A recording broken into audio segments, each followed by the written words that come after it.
वो कहानी नहीं थे, वो एहसास थे जो कभी खत्म नहीं होता।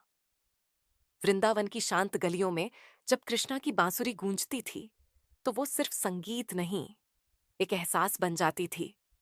उस धुन में ऐसा सुकून था कि समय भी ठहर कर उसे सुनने लगता था। लेकिन उस भीड़ में एक नजर थी जो सिर्फ उस धुन को नहीं, उसे महसूस कर रही थी।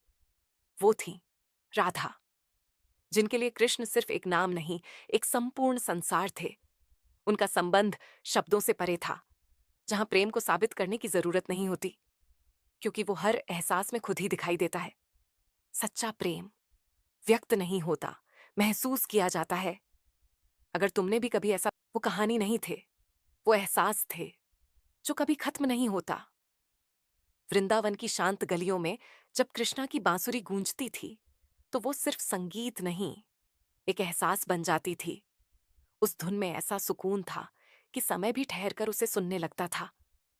लेकिन उस भीड़ में एक नजर थी जो सिर्फ उस धुन को नहीं, उसे महसूस कर रही थी। वो थी राधा, जिनके लिए कृष्ण सिर्फ एक नाम नहीं, एक संपूर्ण संसार थे। उनका संबंध शब्दों से परे था, जहां प्रेम को साबित करने की जरूरत नहीं होती, क्योंकि वो हर एहसास में खुद ही दिखाई देता है।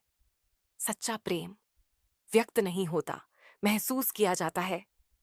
अगर तुमने भी कभी ऐसा, वो कहानी नहीं थे, वो एहसास थे जो कभी खत्म नहीं होता। वृंदावन की शांत गलियों में जब कृष्णा की बांसुरी गूंजती थी, तो वो सिर्फ संगीत नहीं, एक एहसास बन जाती थी। उस धुन में ऐसा सुकून था कि समय भी ठहर कर उसे सुनने लगता था। लेकिन उस भीड़ में एक नजर थी जो सिर्फ उस धुन को नहीं, उसे महसूस कर रही थी। वो थी राधा, जिनके लिए कृष्ण सिर्फ एक नाम नहीं, एक संपूर्ण संसार थे।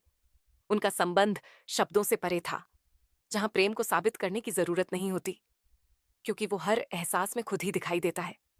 सच्चा प्रेम व्यक्त नहीं होता, महसूस किया जाता है। अगर तुमने भी कभी ऐसा